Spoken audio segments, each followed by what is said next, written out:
Davlat Совета депутатлары, бүгінгі отырышта қатнашучылар. Добрый день, уважаемые коллеги, участники очередного заседания Государственного Совета. Прошу вас установить и проверить установку жетонов для регистрации. Проверьте, пожалуйста.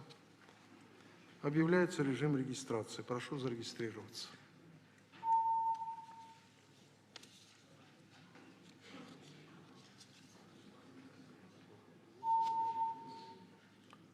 Кворум имеется.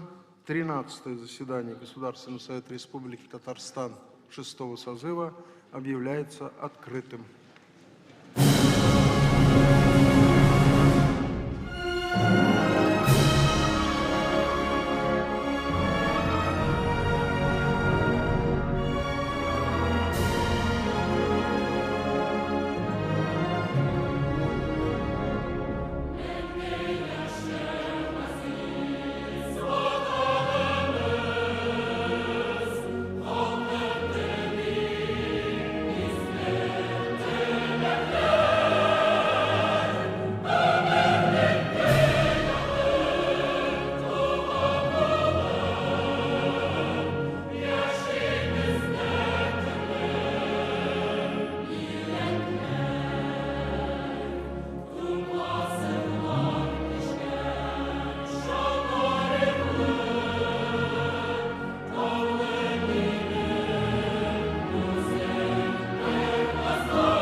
На 13-е заседание Государственного Совета приглашены и принимают участие президент Республики Татарстан, государственный советник Республики Татарстан, исполняющий обязанности премьер-министра Республики, заместители премьер-министра и министра Республики Татарстан, председатель Конституционного суда, председатель Верховного суда, председатель арбитражного суда, прокурор Республики Татарстан, главный федеральный инспектор по Республике Татарстан, председатель Центральной избирательной комиссии, уполномоченный по правам ребенка в Республике Татарстан, уполномоченный по защите прав предпринимателей при президенте Республики Татарстан, председатель Общественной палаты, председатель Совета муниципальных образований, ряд руководителей федеральных структур на территории Татарстана, а также ответственные работники аппаратов президента, Государственного Совета и правительства нашей республики. На заседании присутствует сенатор Совета Федерации, представители от исполнительного органа государственной власти республики и депутаты Государственной Думы Федерального собрания Российской Федерации. Работу заседания освещает журналист, аккредитованный при Государственном Совете. Уважаемые депутаты, до начала работы по повестке дня разрешите представить вновь избранного депутата Государственного Совета, одержавшего победу на выборах депутата Государственного Совета Республики 6-го созыва по Елабужскому одномандатному избирательному округу номер 37, Тимур Наилевич Шагивалеев. Давайте поприветствуем его и поздравим, пожелаем успешной работы. Также я должен объявить о том, что и до выборов в Государственную Думу прошли успешно, подавляющим большинством голосов избран Морозов Олег Викторович. Но он сейчас вылетел в Москву, но это тоже, значит, событие, которое надо бы отметить на сегодняшнем заседании. Указом президента Республики Татарстан, сенатором Совета Федерации, Федерального собрания Российской Федерации, представителем от исполнительного органа государственной власти республики назначен Сафин Ленар Ринатович. Давайте его тоже поздравим. Пожелаем больших успехов на новой ответственной работе. Быть активным. Сегодня день рождения у исполняющего обязанности председателя Государственного комитета Республики Татарстан по архивному делу Габдрахмановой Гульнара Закариевна. Она тоже среди нас. Поздравляем Гульнару Закариевну, желаем здоровья, дальнейших успехов в работе.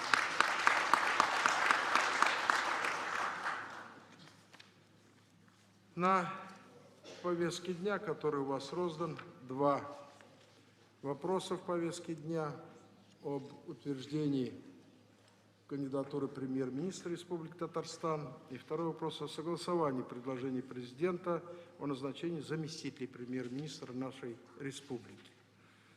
До этого прошли заседания комитетов Государственного Совета. Все эти вопросы рассмотрены на всех комитетах Государственного Совета. Решения получены. Ставлю на голосование вопрос об утверждении повестки дня. Кто за?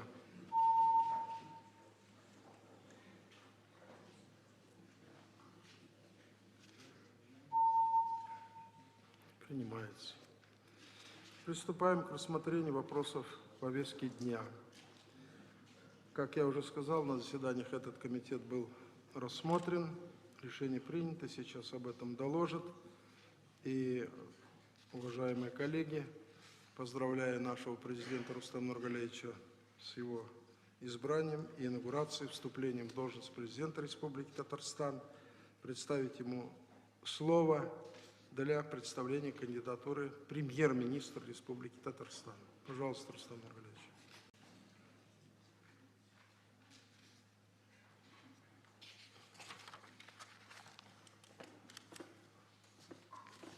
Хайрлы комиссиямыз, хөрмәтле Дәүләт Советы депутаттары, уважаемые депутаты Государственного Совета Республики, уважаемые приглашенные. Прежде всего, чем представить премьер-министра, хотел бы поблагодарить каждого из вас за нашу совместную работу в прошлый срок и пожелать нам хорошо работать и дальше. Поэтому слова благодарности за поддержку. Исән сау булыгыз, үз яхшылыгыгыз үзегезгә унлата кайтсын.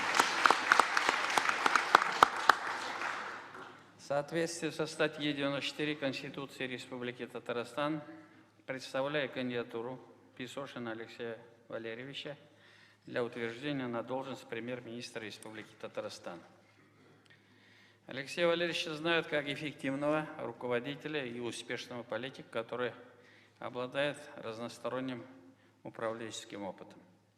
В кабинете министров Алексей Валерьевич начал свою деятельность с 2014 года. В начале должности первого заместителя, а потом уже премьер-министра. Сегодня правительство конструктивно взаимодействует со всеми органами власти, в том числе Государственным Советом нашей республики. Уверенно решает стоящие перед республикой задачи. Ежегодно в полном объеме выполняются социальные обязательства, обеспечиваются высокие показатели экономического развития, сохраняется позиция республики в первой десятке регионов нашей страны. Правительством проводится большая работа в рамках реализации республиканских программ и национальных проектов. В сложной обстановке распространения коронавирусной инфекции Кабинетом министров принимаются взвешенные решения с сохранением баланса между проведением санитарно-эпидемиологических мероприятий и экономической стабильности в республике. Это требует мобилизации всех доступных ресурсов, консолидации усилий и повышения уровня ответственности власти за принимаемые решения. Определенный результат уже достигнут, но сделать нужно еще очень много. Уверен, целеустремленность, политическая дальновидность и опыт Алексея Валерьевича будут залогом дальнейшей эффективной работы Кабинета министров на благо нашей республики. Уважаемые депутаты, хурматлы депутатлар, прошу вас утвердить кандидатуру Песошина Алексея Валерьевича на должность премьер-министра Республики Татарстан. Ихтибарыңыз үшін рахмат. Спасибо за внимание. Спасибо, Рустам Нургалиевич. У вас вопрос, что ли? Что вы включили микрофон? Выступление? Выступление. Спасибо, Рустам Нургалиевич. Сейчас в соответствии со статьей 128 Регламента Государственного Совета слово представляется Алексею Валерьевичу Песошину.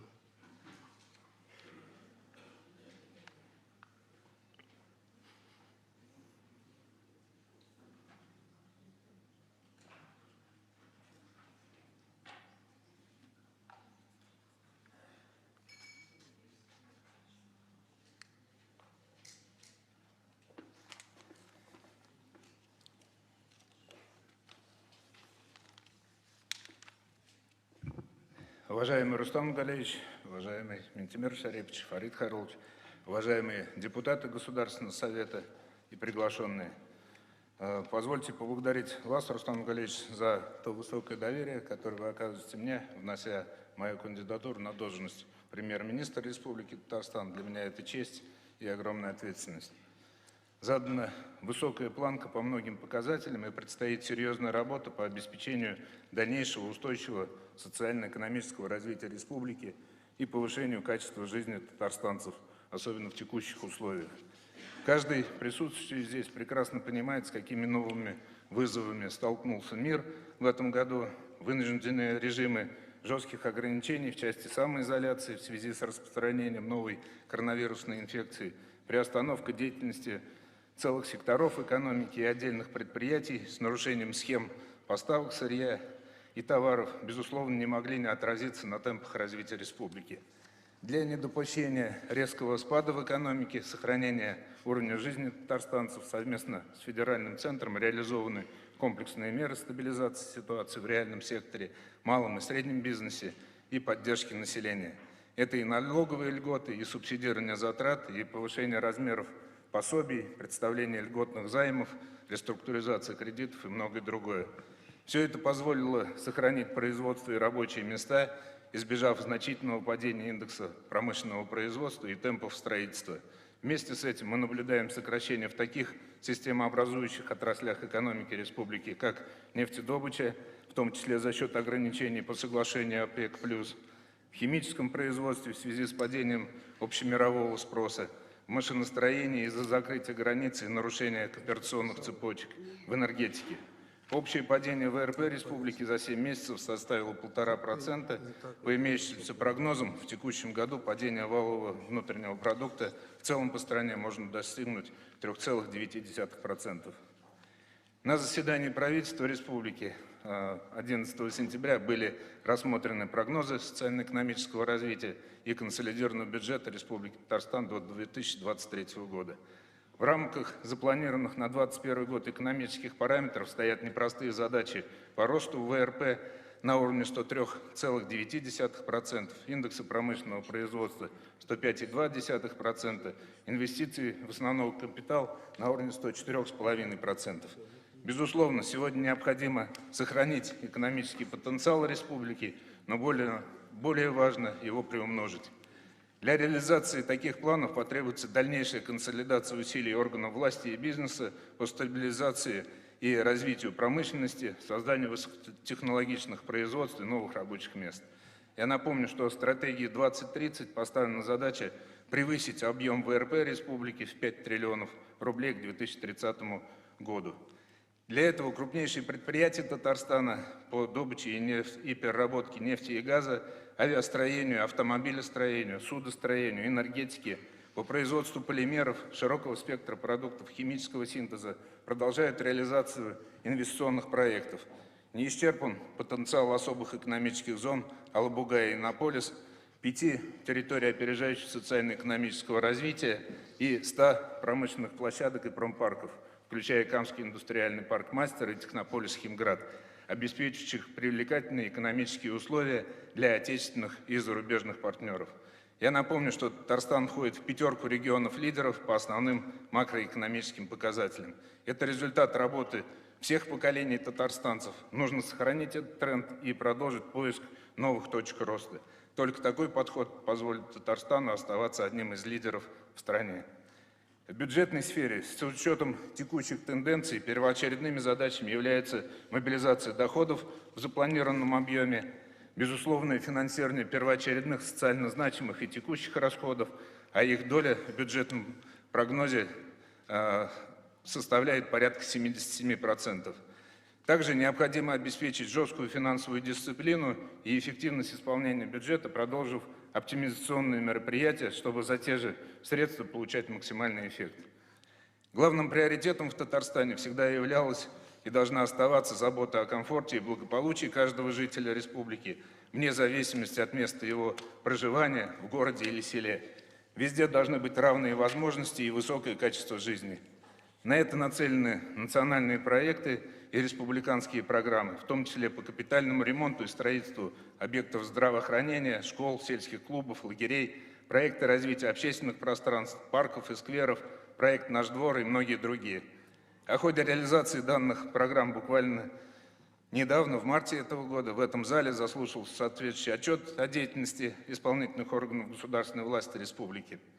В последние годы был наработан механизм формирования программ с учетом мнения и пожеланий населения, но важно не просто строить объекты, но и наполнять их жизнью.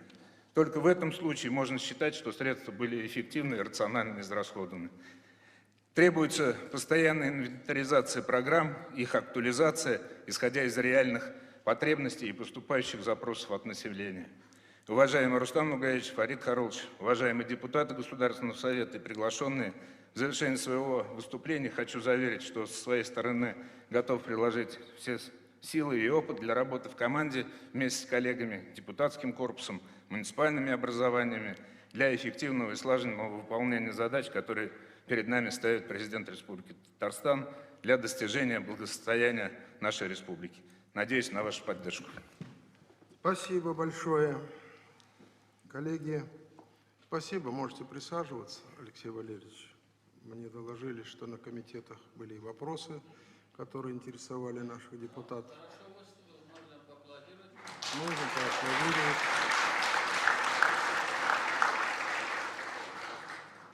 На все были получены обоснованные ответы.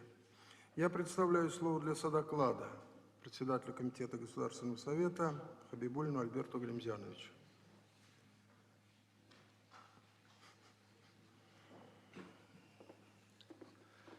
Hürmetli Prezident, hürmetli Devlet Sovet Reisi, hürmetli депутатлар, шақырылған қонақтар. Татарстан Республикасы Devlet Sovetінің барлық комитетлары бірлікте, Татарстан Республикасы Президентінің, Татарстан Республикасы Премьер-министрі вазифасына Алексей Валерьевич Песошин кандидатурасын раслау турындағы тақдимын қарадылар. Нәтижеде барлық комитетларда Devlet Sovetine Алексей Валерьевич Песошин кандидатурасын Татарстан Республикасы Премьер-министрі вазифасына расларға тәқдим ете.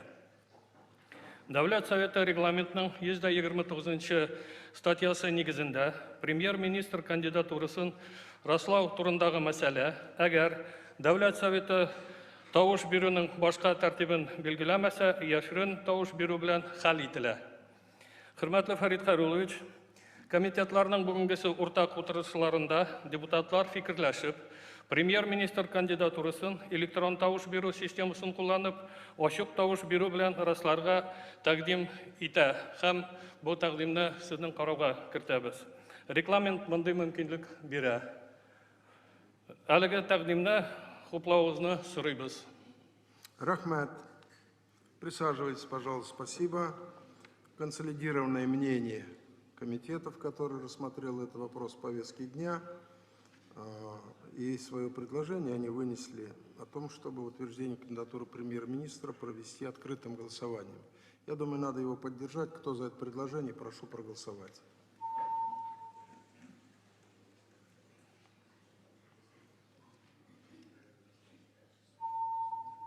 Принимается. Спасибо. Слово для выступления просит руководитель фракции КПРФ в Государственном совете депутат Миргалимов. Пожалуйста, Хафиз Гаязович. Уважаемые члены Президиума, Фарид Харулович, уважаемые товарищи, депутаты, приглашенные, Рустам Нургалиевич, хотя он вышел, наверное, зайдет. Если бы я сегодня ничего не сказал, альтернативной нашей фракции КПРФ, той фракции, которая здесь присутствует, я бы не понял бы себя и вы меня.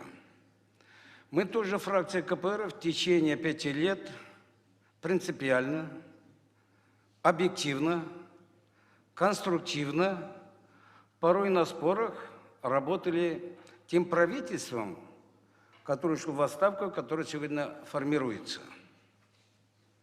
У нашей партии тоже есть свои позиции по промышленной политике, о развитии сельхозтоваропроизводства, по фермерскому хозяйству, по машиностроению, по нефтехимии и нефтехимии, о развитии нефтяной промышленности.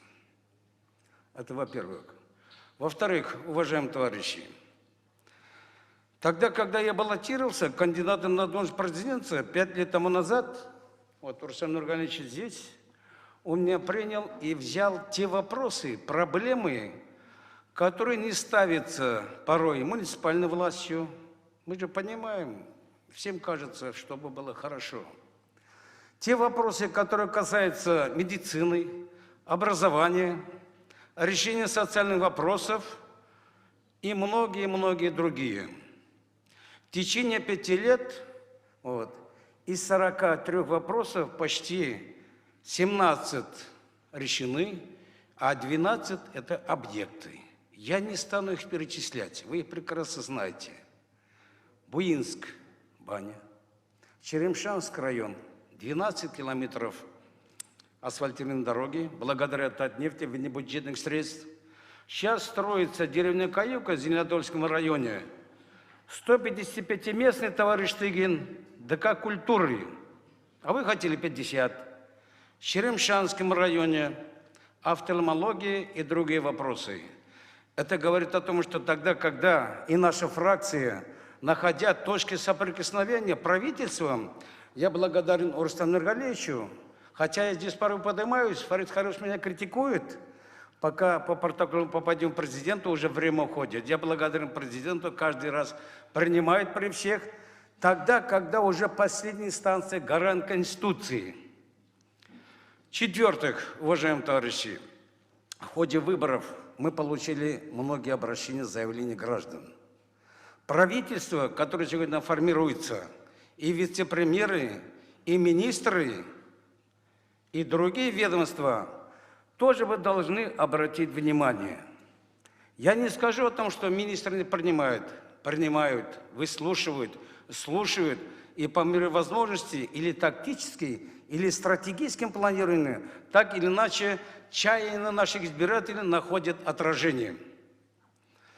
Как было сказано нашим председателем ЦК Геннадием Зюгановым, тогда, когда удержался премьер-министр товарищем Мишустиным, следующие слова. Мы, говорит, фракция КПРФ, отдаем должное той системе власти, в котором работают исполнительные органы. И наша часть программы, которая отражена в наших заявлениях 22 законов, должны найти отражение в работе правительства. Мы не делим наших избирателей свои, чужие или по партийным принадлежностям. Многонациональные, многоконфессиональные народы Республики Татарстан надеются о том, что Госсовет, депутаты Республики Татарстан и формирующее сегодня правительство будут работать в одной упряжке. Только тогда, когда мы работаем той системой, которая не нами выбрана, конечно, решает вопросы, она оставляет в себе большое внимание. Что касается коронавируса, уважаемые товарищи, она внесла работу коррективы страны в целом, Республики Татарстан, работа правительства, соответствующее министерство ведомства. В этом соотношении мы видим систематические упорные работы над борьбой с этим вирусом. Вирус капитализма, вирус социализма и коронавирус, они разные по сути. Я думаю, вирусы приходят, уходят, но законы, Конституция России, Конституция нашей Республики Татарстан должны работать во благо наших избирателей. Я думаю, правительство сделает выводы с той отчеты, которые у них были. Конечно, есть недостатки, об этом я не скажу. Они прекрасно об этом знают. И в социальных вопросах, в вопросах образования, и в вопросах здравоохранения. Кстати, Рустам Нургалиевич, заканчиваю свое выступление, я хочу акцентировать внимание депутатов и ваше. Республике нужен офтальмологический центр. Наши больные не должны ездить в Оренбург, не должны ездить в Чебоксары. Я думаю, в стратегическом планировании она должна найти отражение. Наша фракция перед сессией провела свои заседания, Рустам Нургалиевич. Мы будем поддерживать кандидатуру вице-премьера, премьер-министра Валерия Георгиевича, это всех вице-премьеров. Считаем, потому что этот орган, механизм исполнительной власти, который должен выполнять все решения Госсовета, особенно по бюджетной политике. Спасибо. Благодарю вас. Спасибо. Коллеги, вновь избранный депутат Шагивалеев включился и просит слова. Первое заседание, на котором участвует, лишать его такой возможности не можем. Коротко, пожалуйста. Вам слово. Уважаемый Рустам Галиевич, уважаемый Фарид Харылович, вопрос к Алексею Валерьевичу. Какой ВРП будет у Республики Татарстан в 2025 году? Что будет?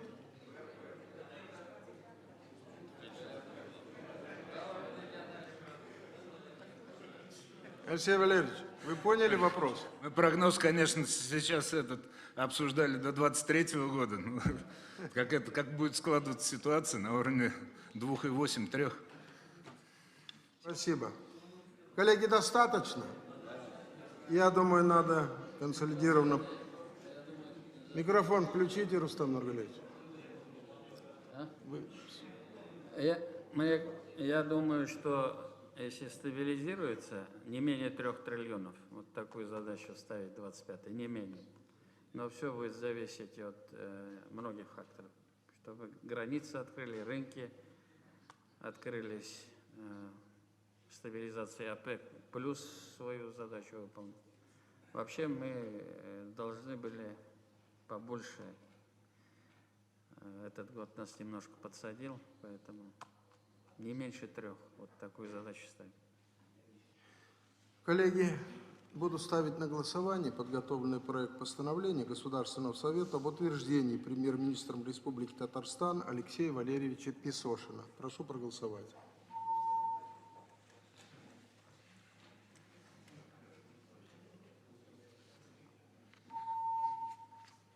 Решение принято. Алексей Валерьевич, позвольте от имени Государственного совета сердечно вас поздравить с этим доверием и пожелать правительству больших успехов. А вам здоровья.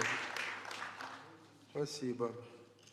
Переходим к рассмотрению предложений о согласовании кандидатуры премьер-министра, вице-премьеров нашего правительства. И хочу сообщить, что президент республики Рустам Нургалиевич Минниханов внес в Государственный совет кандидатуры для согласования назначения на должность заместителя премьер-министра и поручил представить этих кандидатов Алексею Валерьевичу Песошину, вновь назначенному премьер-министру Республики Татарстан. Вам представляется слово. Есть такое предложение, чтобы он не по каждой, мы будем голосовать персонально по каждой кандидатуре, так требует наш закон. Если бы он внес предложение по всем вице-премьерам в одном докладе, а потом персонально мы проголосовали за каждую кандидатуру, Алексей Валерьевич. Правильно? Пожалуйста.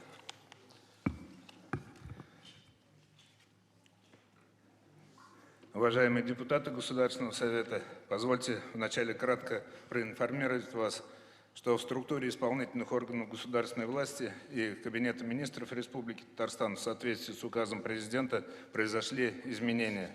В структуре исполнительных органов государственной власти республики будет 18 министерств, 5 государственных комитетов и 9 иных республиканских органов исполнительной власти. Упразднен Комитет Республики Татарстан по социально-экономическому мониторингу. Его функции переданы Министерству экономики Республики Татарстан. Это позволит повысить эффективность мониторинга ситуации как в отраслях, так и в муниципальных образованиях республики для принятия оперативных управленческих решений. В составе Кабинета министров Республики Татарстан предусмотрено 9 должностей заместителей премьер-министра Республики Татарстан, в том числе 3 из них с совмещением должностей отраслевых министров Республики Татарстан.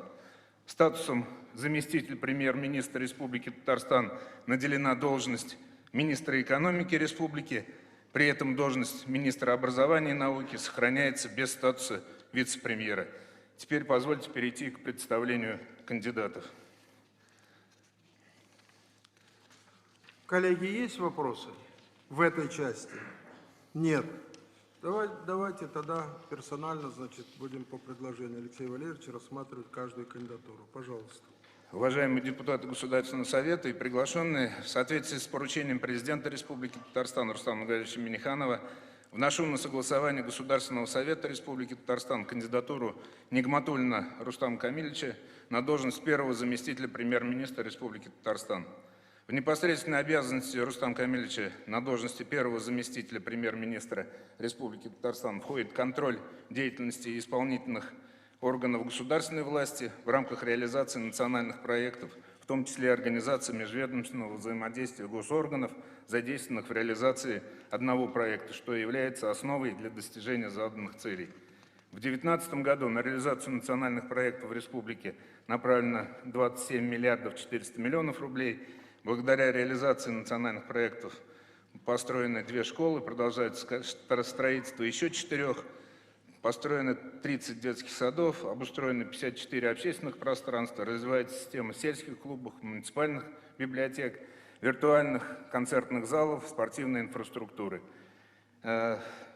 Также Рустам Камильевич ведет вопросы восстановления прав граждан, пострадавших от действий недобросовестных застройщиков. По результатам работы 3 лет введен в эксплуатацию 21 объект, более 2500 обманутых дольщиков.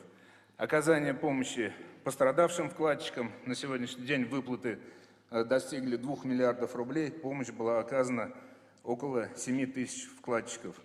Расселение граждан из аварийного жилья для обеспечения граждан благоустроенным жильем за этот период введено в эксплуатацию 78 многоквартирных домов на 5592 квартиры. Обеспечение призыва на территории Республики Татарстан, организация бронированных граждан, пребывающих в запасе.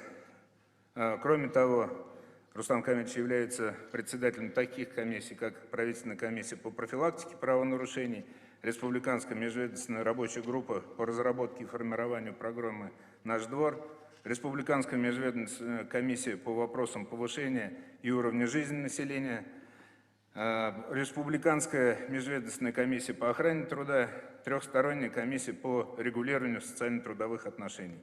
За указанный период Рустам Камильевич проявил себя как руководитель, обладающий системным мышлением, умением ставить и реализовывать самые высокие задачи.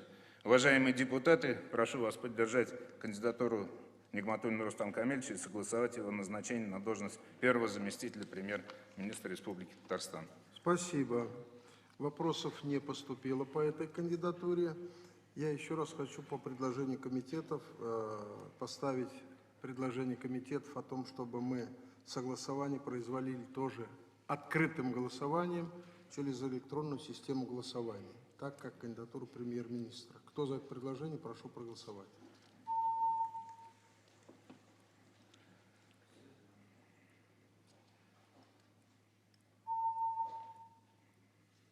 Принимается. Рустам Камильевич, у вас нет возражений, самоотвода от этого предложения? 2 слова. Самоотвод нет. Ставлю на голосование проект постановления о даче согласия на назначение президентом Республики Татарстан на должность первого заместителя председателя правительства нашей республики Нигматуллина Рустама Камильевича. Прошу проголосовать.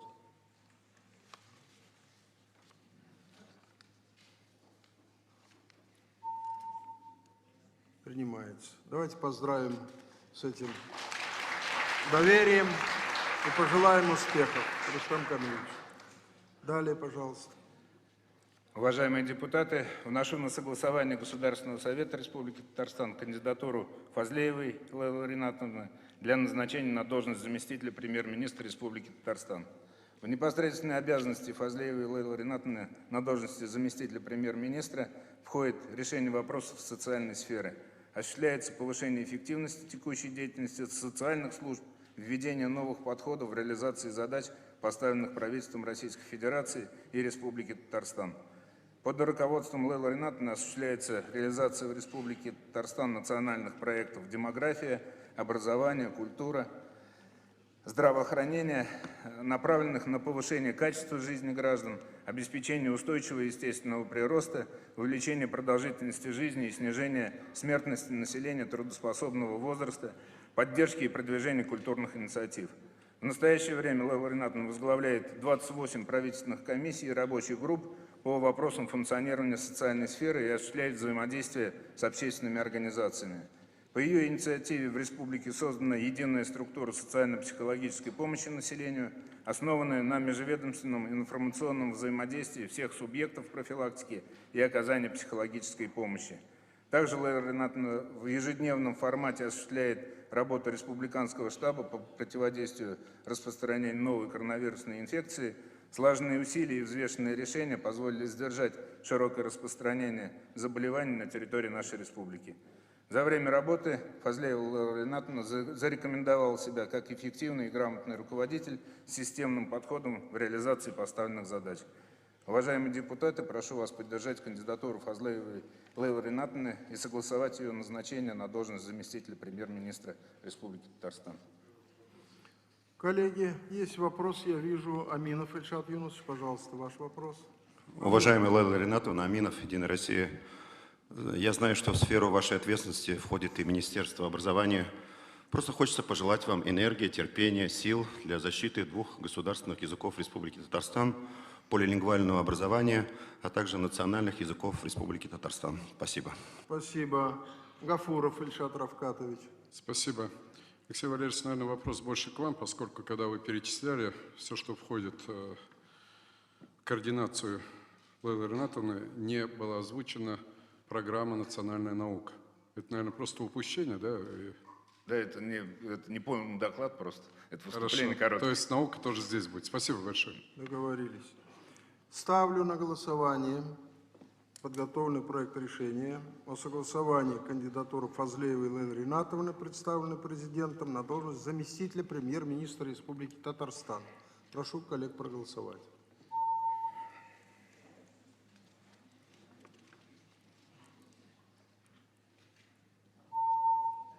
Решение принимается единогласно. Поздравляем вас, желаем успеха.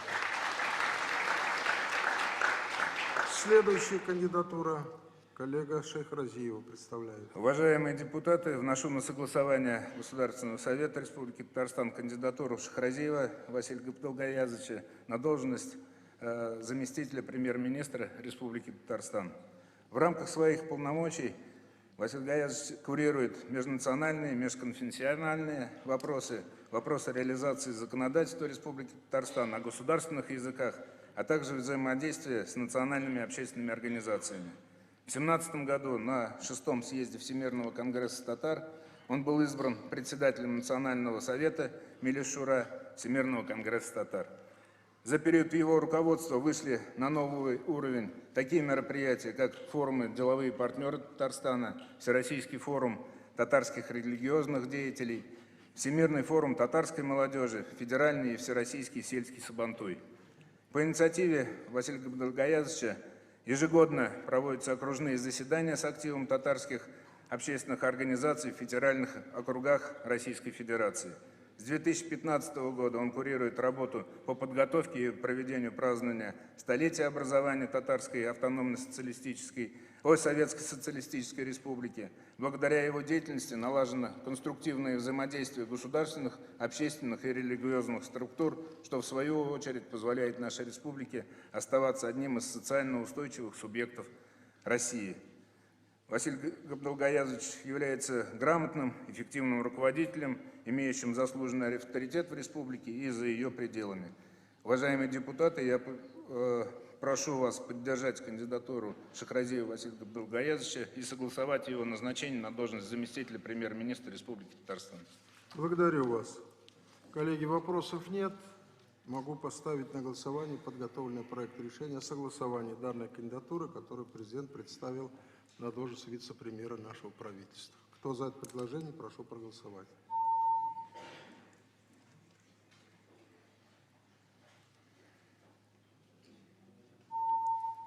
Решение принимается. Василий Габдулгаевич, поздравляем вас, желаем успехов. Пожалуйста, Алексей Валерьевич. Уважаемые депутаты, вношу на согласование Государственного совета Республики Татарстан кандидатуру Шайхутдинова Романа Александровича для назначения на должность заместителя премьер-министра Республики Татарстан. В непосредственные обязанности Романа Александровича входят вопросы развития проекта «Иннополис». В настоящее время «Иннополис» имеет три основных направления развития. Это университет «Иннополис», особая экономическая зона «Иннополис» и город «Иннополис».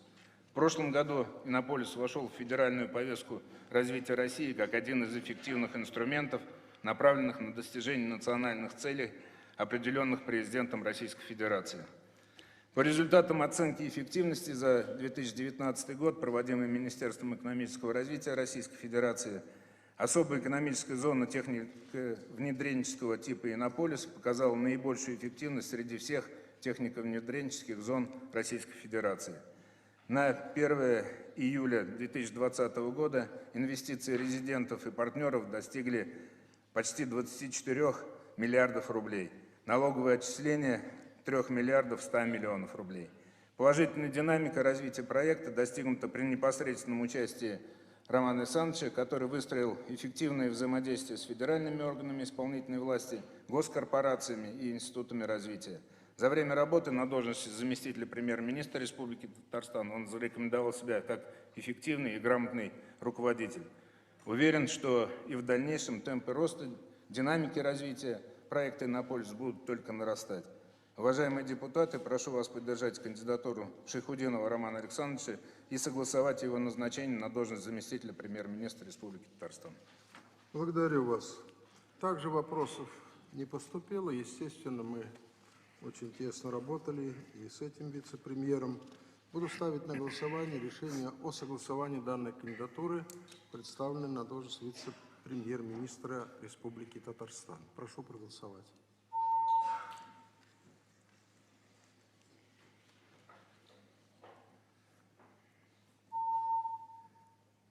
Поздравляем, Роман Александрович. Желаем новых успехов вам, больших. Прорывное направление, которое вы ведете. Далее, пожалуйста. Вношу на согласование Государственного совета Республики Татарстан кандидатуру Гафарова Шамиля Хамидовича для назначения на должность заместителя премьер-министра Республики Татарстан, руководителя аппарата Кабинета министров Республики Татарстан.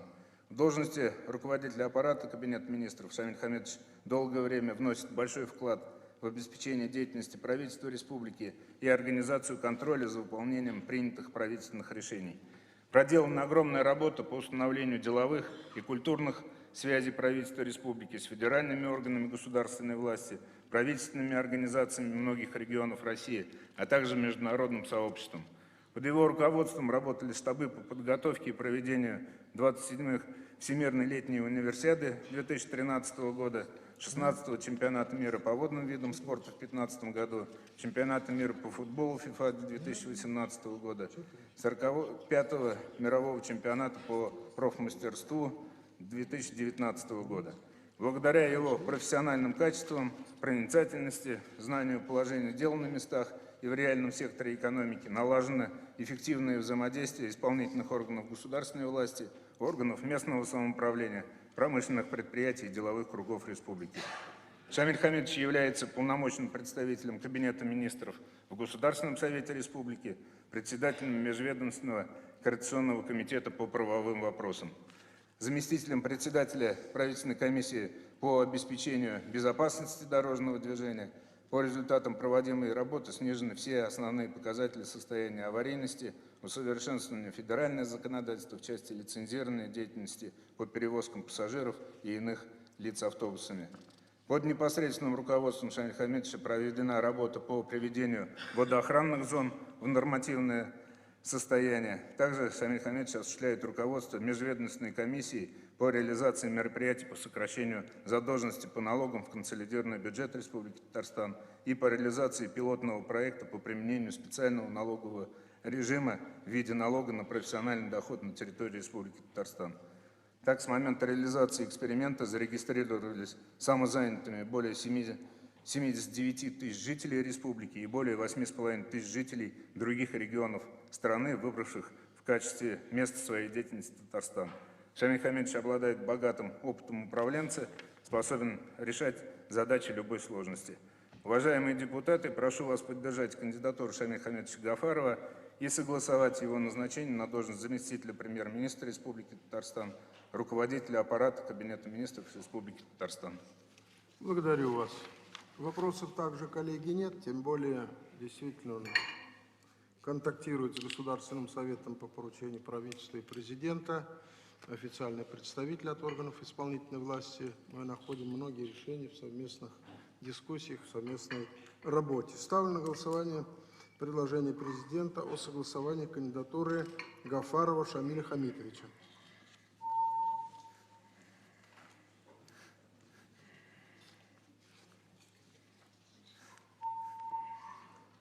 Единогласно, Шамиль Хамидович, поздравляем вас, желаем новых успехов, больших успехов. Рахмат. Далее, пожалуйста. Вношу на согласование Государственного совета Республики Татарстан кандидатуру Зябарова Марата Азатовича для назначения на должность заместителя премьер-министра Республики Татарстан, министра сельского хозяйства и продовольствия Республики Татарстан. Марат Азатович имеет опыт работы в данной должности с сентября 2019 года. При активной роли Министерства сельского хозяйства и продовольствия агропромышленный комплекс республики один из ведущих в стране и входит в пятерку лидеров по объему валовой сельскохозяйственной продукции по итогам 2019 года 251 миллиард рублей. Индекс производства 103%.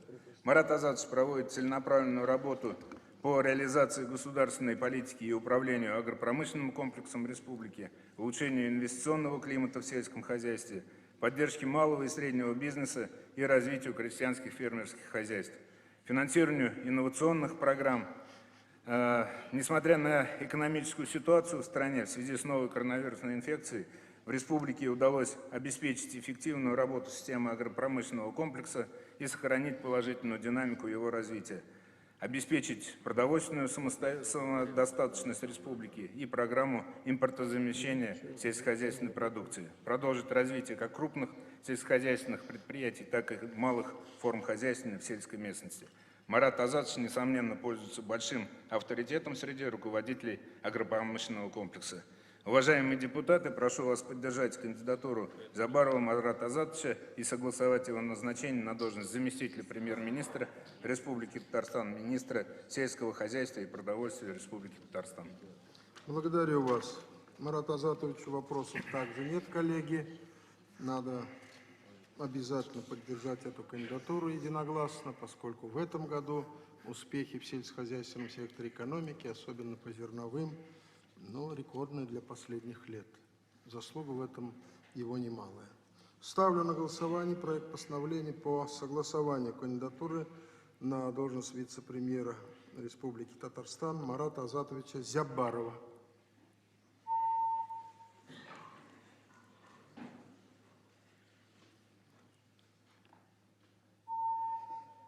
Поздравляем вас, желаем больших успехов. Вношу на согласование Государственного совета Республики Татарстан кандидатуру Каримова Альберта Анваровича для назначения на должность заместителя премьер-министра Республики Татарстан, министра промышленности и торговли Республики Татарстан. Альберт Анварович на этой должности работает с декабря 2015 года, работая на должности заместителя премьер-министра, министра промышленности и торговли. Он уделяет большое внимание вопросам развития предпринимательства в республике, росту промышленного потенциала, формированию комфортного инвестиционного климата как для российских, так и иностранных компаний, сбалансированности интересов государства, бизнеса и граждан. В машиностроении и оборонно-промышленном комплексе открываются производства, выводится на рынок новая продукция, реализуются передовые проекты КАМАЗа, ПОЗИСа, разработана и утверждена программа развития нефтегазохимического комплекса республики на 2020-2024 годы и перспективу до 2034 года. Под руководством Альберта Анваровича актуализирована стратегия развития топливно-энергетического комплекса Республики Татарстан на период до 2030 года. Большая работа проделана в авиастроении по возрождению производства самолетов и расширению возможностей использования наших вертолетов. Ведется серийное производство, заключены крупные контракты на перспективу. Для надежного снабжения электрической и тепловой энергией первостепенное значение имеет модернизация объектов энергосистемы и ввод новых мощностей. Успешно реализуется государственная программа развития рынка газомоторного топлива в Республике Татарстан на 2013-2023 годы. Республика занимает лидирующие позиции по развитию рынка газомоторного топлива среди регионов Российской Федерации как по количеству заправок природным газом, так и по количеству техники на газомоторном топливе. В условиях сложной эпидемиологической обстановки Альберту Анваровичу удалось организовать производство средств индивидуальной защиты, обеспечить ими население республики, а также предотвратить возможные необратимые последствия для отраслей промышленности и торговли.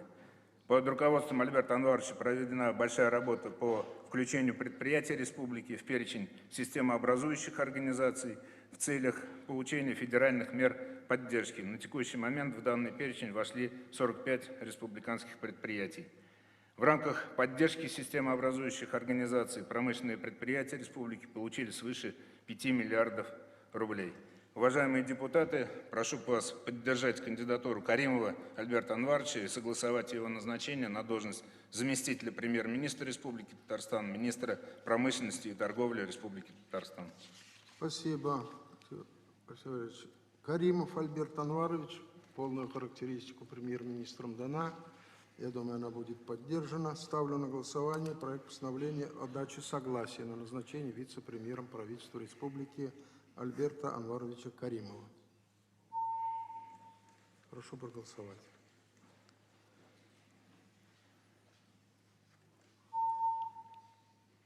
Единогласно. Поздравляем вас, желаем больших успехов.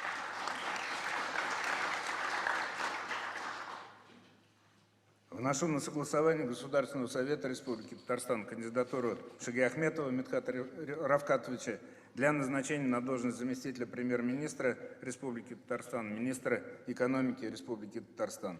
На должности министра экономики Мидхат Равкатович работает с февраля 2020 года. До этого он уже возглавлял это ведомство с 2010 по 2014 годы. Он имеет богатый опыт финансово-экономической деятельности с комплексным и системным мышлением. В непростых условиях текущего года в Татарстане не допущено резкого спада в экономике, сохранен уровень жизни татарстанцев, и в этом немалая заслуга Министерства экономики Республики под руководством Мидхата Равкатовича. В сжатые сроки был разработан план оперативных антикризисных мер по поддержке реального сектора, малого и среднего предпринимательства, населения республики, который в настоящее время успешно реализовывается. При этом стратегической целью остается обеспечение роста валового регионального продукта Республики Татарстан в объеме свыше 5 триллионов рублей к 2030 году. Задача амбициозна, но выполнима. Решить это помогут действенные меры по пересмотру системы координации при разработке и реализации стратегических планов социально-экономического развития республики. Здесь требуется комплексное видение развития государственного управления и реального сектора экономики, совершенствование регуляторной среды. При определении приоритетов развития должен учитываться и баланс территорий, в том числе при формировании, например, республиканских программ по строительству и ремонту. Выбор должен стать результатом детального анализа потенциала территорий с учетом перспектив развития в условиях рационального расходования имеющихся ресурсов. Актуальным направлением остается выполнение обязательств по территориям опережающего социально-экономического развития, требует активизации работы по заполняемости резидентами промышленных парков. Также важно обеспечить эффективность деятельности инженеринговых центров и центров прототипирования, в создание которых были вложены немалые средства. Особого внимания требует координация деятельности исполнительных органов государственной власти республики по реализации региональных составляющих национальных проектов. Кроме того, Министерству экономики переданы функции Комитета по социально-экономическому мониторингу, что позволит повысить эффективность мониторинга ситуации как в отраслях, так и в муниципальных образованиях республики для принятия оперативных управленческих решений. Уважаемые депутаты, задач и вопросов много, все они требуют серьезной координации. С учетом этого президентом республики принято решение, что министр экономики будет осуществлять свою деятельность в статусе заместителя премьер-министра Республики Татарстан, министра экономики Республики Татарстан. Я уверен, что опыт и знания Мидхата Равкатовича позволят ему выполнить все поставленные задачи. Я прошу поддержать кандидатуру Шагиахметова Мидхата Равкатовича и согласовать его назначение на должность заместителя премьер-министра Республики Татарстан, министра экономики Республики Татарстан. Спасибо. Вопросов также не поступило, коллеги, но вы понимаете, что это межотраслевой министр в ранге вице-премьера, должен координировать всю экономическую составляющую работы правительства республики. Прошу поддержать эту кандидатуру. Шагиахметов Мидхат Равкатович. Кто за?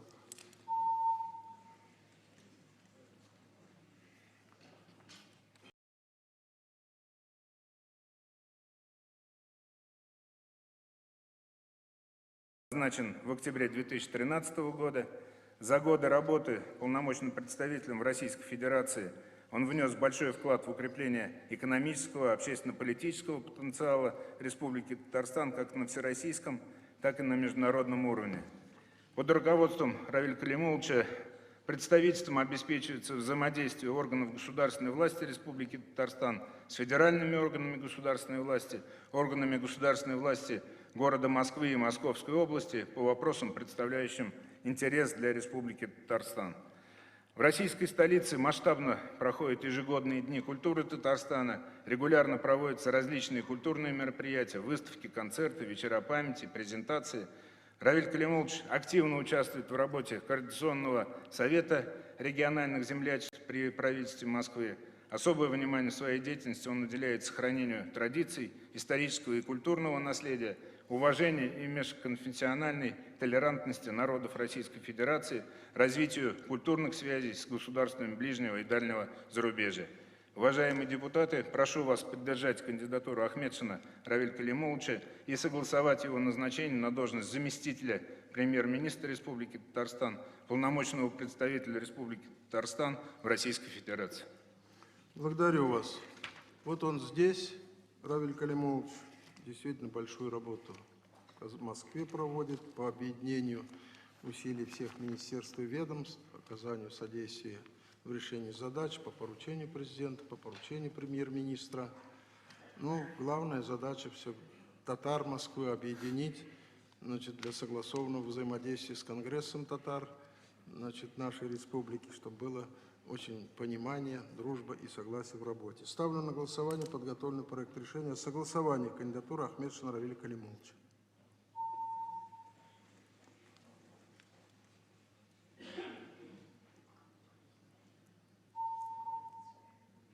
Равиль Калимулович, единогласно. Ушлар Талибес, хазмата везда. Успехов вам! Алексей Валерьевич, благодарю за полную характеристику представленных кандидатур президентом для согласования. Да, пожалуйста, Рустам Нургалиевич просит слова. Вам Уважаемый Фарид Харулович, уважаемые депутаты, хурматлы депутатлар, хочу выразить слова искренней благодарности. Я же еще президентом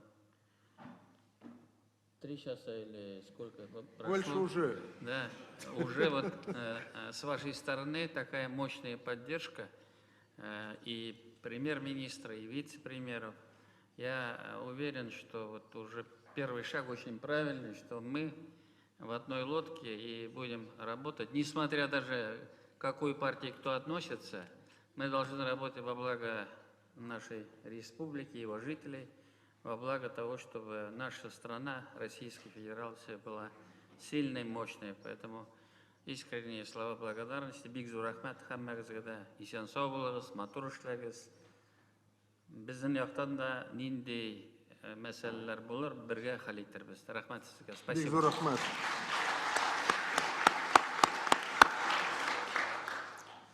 Коллеги, мы завершили обсуждение вопросов повестки дня. Короткое объявление есть. В четверг, 24 сентября, в 10 часов в Государственном Большом концертном зале имени Сайдашева состоится очередное 14-е заседание Государственного совета с повесткой дня.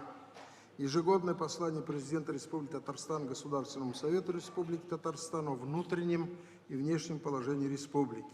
Кроме того, планируется проведение 15-го заседания в этот же день, 12 часов 24 сентября в зале заседаний Государственного совета. Прошу всех депутатов знать об этом и обязательно принять участие.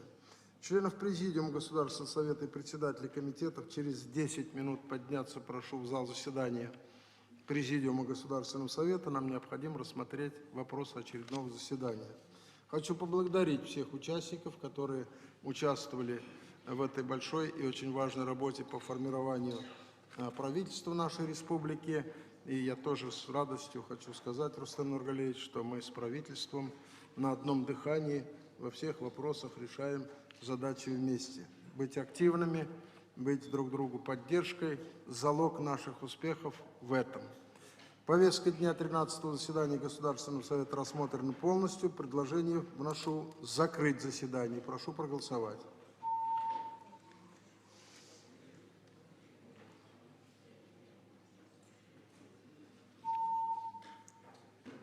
Тринадцатое заседание Государственного совета Республики Татарстан объявляю закрытым.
Газгада Бигзур Рахмат, Исян Соболовыз. Всего доброго, до свидания.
прямом эфире на ТНВ новости Татарстана. В студии Миляуша Кашапова. Добрый день.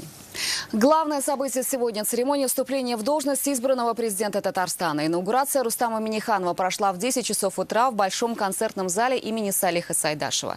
770 гостей в зале, тысячи зрителей у экранов. Присяга президента – это особая церемония и неотъемлемый элемент вступления в должность.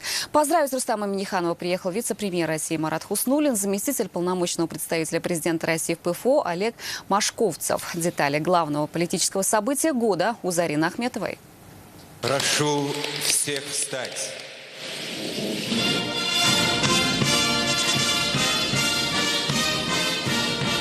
Вот так торжественно при сотнях гостей в зал вносят главные атрибуты церемонии инаугурации – Конституцию России и Татарстана и штандарт президента республики.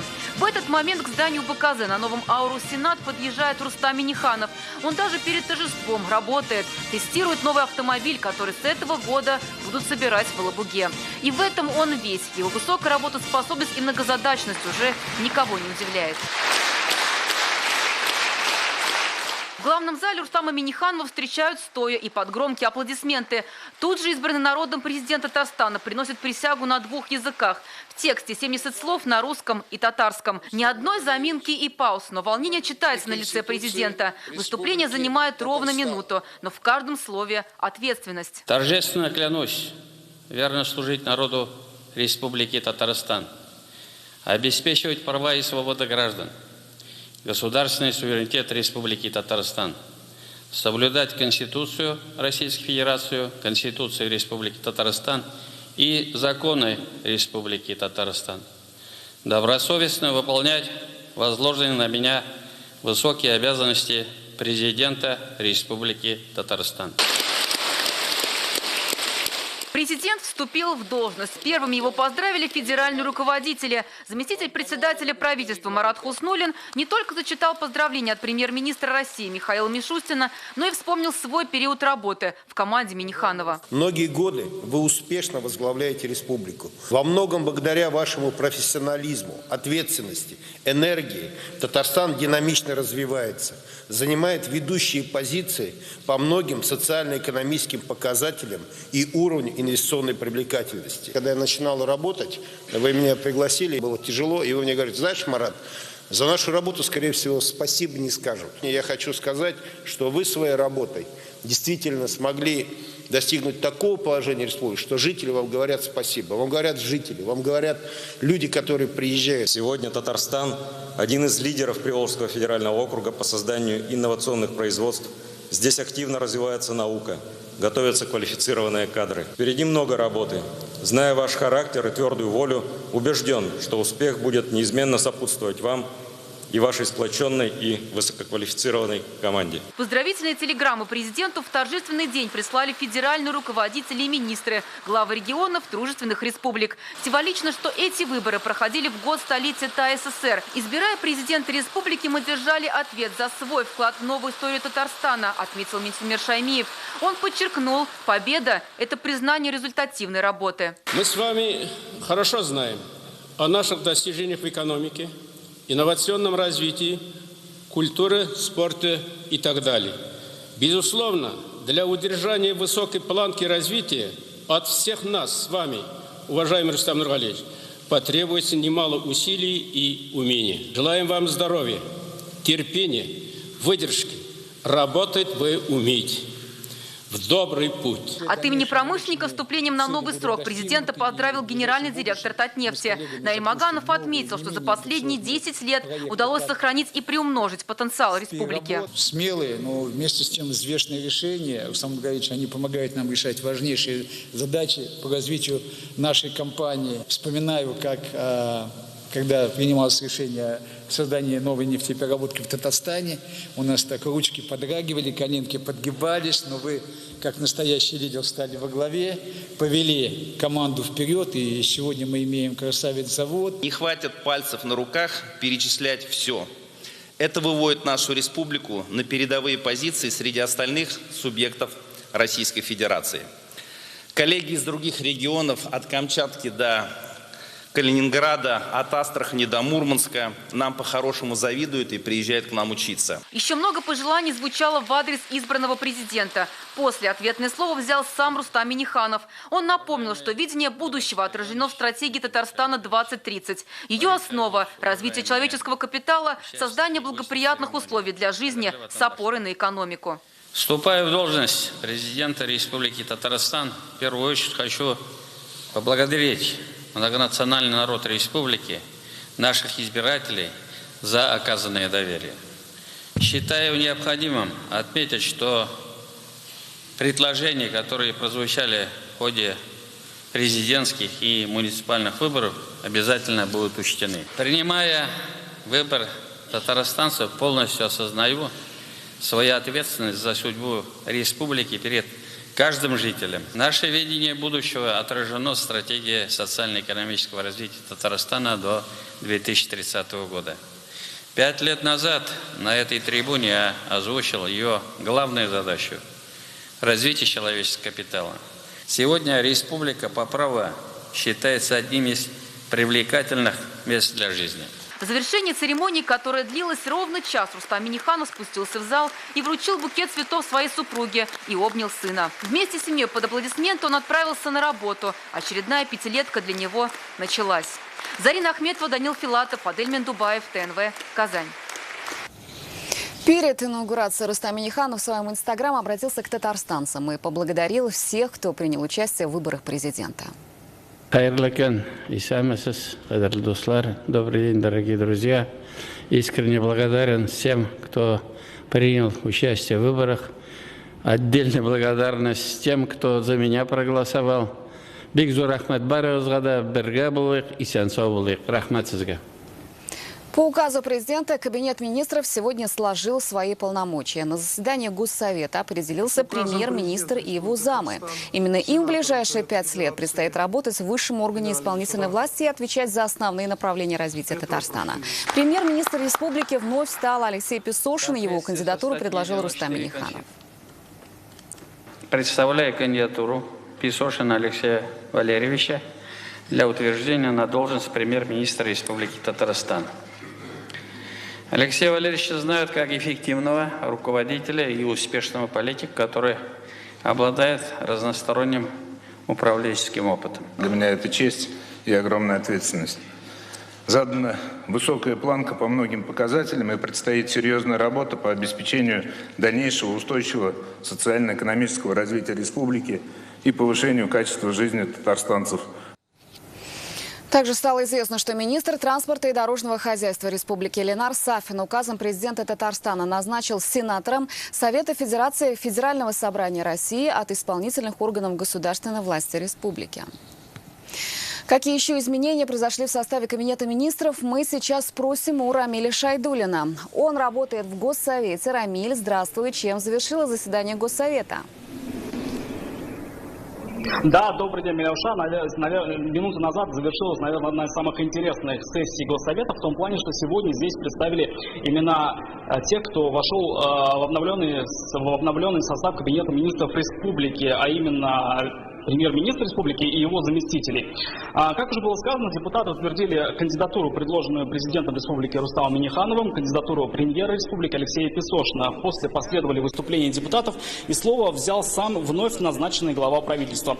Он начал представлять имена своих заместителей. Итак, вот этот список. Первый заместитель Рустам Нигматуллин. Далее следует Василий Шейхразиев, далее Лейла Фазлеева, Роман Шейхудинов, Шамиль Гафаров, министр сельского хозяйства Марат Зябаров, министр промышленности Альберт Каримов, министр экономики Митхат Шагиахметов и Равиль Ахмедшин. Стоит отметить одну важную деталь, что здесь было объявлено, что сейчас статус вице-премьера перешел от министра образования министру экономики. Таковы краткие итоги сессии Госсовета. Милявша, передаю тебе слово. Да, спасибо. Я напомню, с нами на прямой связи с Госсовета был Рамиль Шайдуллин.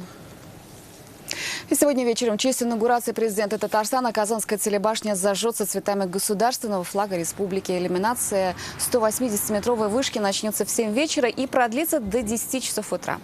Освещать башню будут тысячи цветных огней, десятки прожекторов с помощью компьютерных технологий. Напомним, такое цветовое представление было на выборах 13 сентября. Впервые телебашня осветилась цветами триколора еще в 2018 году к чемпионату мира. Сегодня ЦИК Татарстана зарегистрировал Олега Морозова депутатом Госдумы Федерального собрания России 7-го созыва.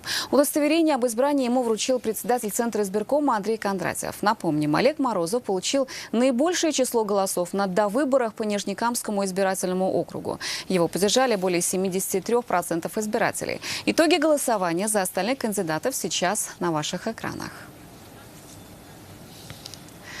За рулем с детства в Казани республиканский конкурс по автомногоборью собрал 35 юных гонщиков из 11 районов Татарстана. Будущие водители сдают теорию и практику на захватывающие виражи. Взглянула Наталья Мизина. Рев мотора и свист резины. На Казанском автодроме сегодня борьба накалена до предела. Карина Мухамедзянова за рулем всего год, но ее вождению позавидует даже самый опытный автомобилист. Говорит, любовь к скорости у нее в крови. Автоспортом начала заниматься моя сестра. Думаю, что настрой того, что семья верит в меня, что все возможно. Результат 57 секунд. Похоже, это рекорд соревнований. И кажется, на этой трассе девушки явно в фаворитах. Когда я езжу просто за рулем, спокойствие, наверное. А если сейчас на трассе, то немножко адреналин в крови, и поэтому азарт. Это, конечно, не Формула-1, но уровень здесь не ниже. За 2 минуты участникам надо выполнить параллельную парковку, проехать со змейкой, сделать гараж. Но главное в погоне за скоростью – это, конечно, не забывать об аккуратности. Точной и размеренной тактики придерживается большинство участников. Ведь за каждый сбитый элемент – штраф. Все как на настоящей дороге. А что надо помнить идеальному водителю? Проверить нейтралку. Потом ремень застегнуть. Не паниковать. В этом году организаторы усложнили дистанцию, но только проверка трудностями, считают эксперты, сделает дороги республики безопаснее. Если говорить про аварийность молодых людей в возрасте от 18 до 21 года, то произошло 133 дорожно-транспортных происшествий, в которых 12 человек погибли. Наблюдается тоже снижение всех показателей аварийности. По результатам этих соревнований определится лучшая автошкола Татарстана. Победителей наградят дипломами и медалями. Наталья Мезина, Ренат Сафин, ТНВ, Казань. А ради этих событий в наших следующих выпусках я с вами прощаюсь. Хорошего дня. До встречи.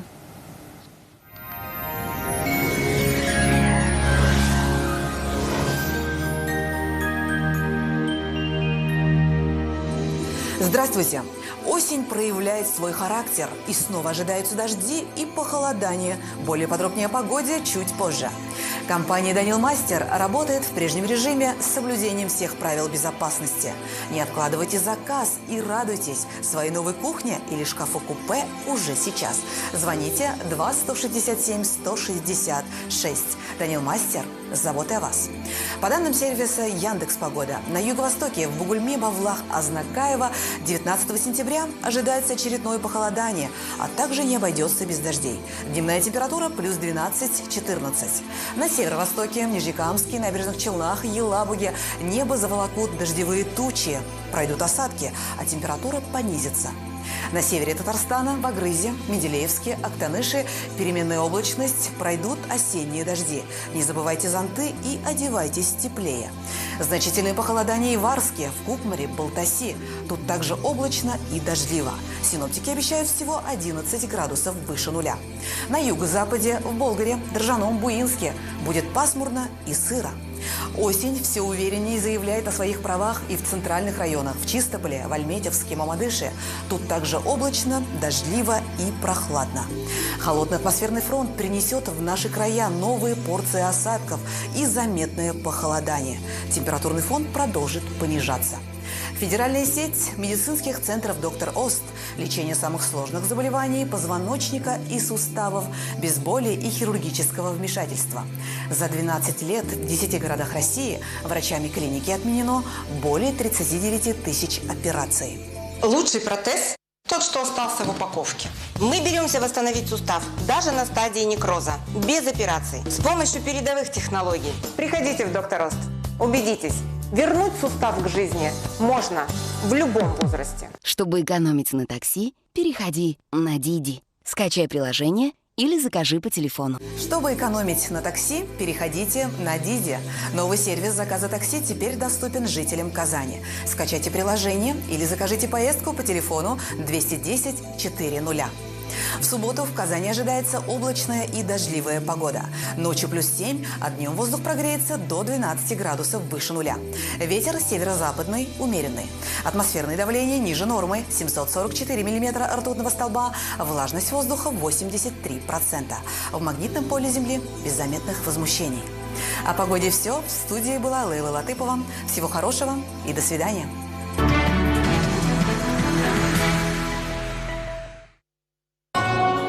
Миңнеханов Рөстем Нургали улының Татарстан Республикасы президенты вазифасына киришу уңайыннан тантаналы концерт. Татарстан Республикасы сәнгать осталары. Яңа гасыр каналында карагыз.